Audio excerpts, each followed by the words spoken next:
Chairman بلدیہ وسطی ریحان ہاشمی نے انسانیت کی خدمت کے کاموں کو آج بھی جاری رکھا ہوا ہے اور رکن سندھ اسمبلی عباس جعفری کے ہمراہ عباسی شہید اسپتال پہنچ جاتے ہیں اور وہاں پر ریسکیو ڈپارٹمنٹ کی ٹیم کے ہمراہ باقاعدہ اسپرے کرتے ہیں۔ چیئرمین بلدیہ وسطی ریحان ہاشمی نے ہینڈ اسپرے کی مدد سے عباسی شہید اسپتال کے مختلف شعبہ جات میں اسپرے مہم کو یقینی بنایا، جس سے آنے والے مریضوں کے ساتھ ساتھ ہمارے ڈاکٹرز، نرسز، پیرامیڈیکل اسٹاف کو بھی یقیناً محفوظ بنانے کی یہ ایک عملی کوشش تھی اور یہ کوشش یقیناً چیئرمین بلدیہ وسطی ریحان ہاشمی نے ان کو سلام پیش کرنے کے لیے کی تھی۔ اس موقع پر رکن سندھ اسمبلی عباس جعفری کیا کہہ رہے ہیں، سنیے انہی کی زبانی۔ سینیٹائزر بھی بانٹ رہی ہے اور اسپرے بھی کر رہے ہیں مختلف جگہوں پر، اور لوگوں کو سمجھا بھی رہے ہیں کہ اپنے گھروں میں رہیں، تھوڑا دور رہیں، ڈسٹینس رکھیں اور احتیاطی تدابیر بھی بنا لیں۔ تو بہت اچھا کام ہے ضلع وسطی کی طرف سے، اور اپنے عوام کو اپنے علاقے میں صفائی ستھرائی کا کام بہت ہے۔ جبکہ چیئرمین بلدیہ وسطی ریحان ہاشمی اپنے پیغام میں کیا کہہ رہے ہیں، یہ بھی سنیے۔ آج 27 مارچ کرونا کے خلاف فرنٹ لائن واریر طبی عملہ، ڈاکٹرز، پیرامیڈیکل اسٹاف، ان کو ٹریبیوٹ پیش کرنے کا دن ہے، اور تمام قوم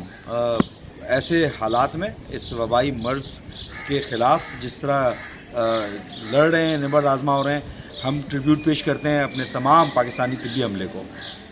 چیئرمین بلدیہ وسطی ریحان ہاشمی نے اسپرے مہم کا سلسلہ جہاں جاری رکھا، وہیں ضلع وسطی کے مختلف شاہراہوں لیاقت آباد، فیڈرل بی ایریا، نارتھ آباد، نارتھ کراچی، نیو کراچی کے علاقوں میں بھی ریسکیو کی ٹیم نے شاہراہوں پر جہاں اسپرے کیا، وہیں وہاں سے گزرنے والے مسافروں کو بھی ہاتھ دھلاتے رہے، جہاں ماسک بھی فراہم کرتے رہے، جبکہ قانون نافذ کرنے والے اداروں کو بھی سہولیات فراہم کی، جو کہ صبح سے اپنے فرائض کی انجام دہی کے لیے شاہراہوں پر موجود تھے۔ یہ یقیناً عملی خدمت ہے۔ چیئرمین بلدیہ وسطی ریحان ہاشمی نے کہا کہ کورونا وائرس سے بچاؤ کے حوالے سے بلدیہ وسطی کی جانب سے ہر اقدامات بروقار لائے جا رہے ہیں اور کوشش یہ ہے کہ موجودہ وسائل کو مؤثر طریقے سے استعمال کریں۔ چیئرمین بلدیہ وسطی ریحان ہاشمی نے کہا کہ کوشش کر رہے ہیں کہ بلدیہ وسطی کی ہر گلی، شاہراہ اور محلوں میں جراثیم کچھ اسپرے کیا جائے، جبکہ سماجی فاصلے اور گھروں پر رہنے کی اپیلیں بھی محکمہ ریسکیو کے ذریعے کروا رہے ہیں۔ ممکنہ طور پر اتوار کے دن 10,000 لیٹر اسپرے مرکزی شاہراہوں اور عوامی چہل پہل کی جگہوں پر کروائیں گے۔ چیئرمین بلدیہ وسطی نے کہا کہ چیئرمین بلدیہ وسطی ریحان ہاشمی نے مزید کہا کہ کورونا کے تدارک کے حوالے سے تاحال بلدیہ وسطی کو کسی بھی قسم کی سندھ حکومت سے امداد نہیں دی گئی۔ سنا ہے ڈی سیز کو فنڈ فراہم کیے گئے ہیں، یہ وقت شکایت کرنے کا نہیں، لیکن اپنے حصے کا بھرپور طریقے سے کام کر رہے ہیں۔ چیئرمین بلدیہ وسطی ریحان ہاشمی کا شکوہ درست ہے، بلدیاتی ادارے یقیناً اپنی مدت پوری کرنے جا رہے ہیں، لیکن وہ سندھ حکومت کی طرف سے لاوارث قرار دیے گئے تھے اور آج بھی لاوارث ہیں، ورنہ آج بلدیاتی ادارے کورونا وائرس سے لڑنے کے لیے ہراول دستے قرار دیے جا سکتے تھے، لیکن یہ سندھ حکومت کی ایک غلطی تھی جنہوں نے اس کو لاوارث رکھا۔ عزیز عارف، KBS بلدیاتی نیوز، کراچی۔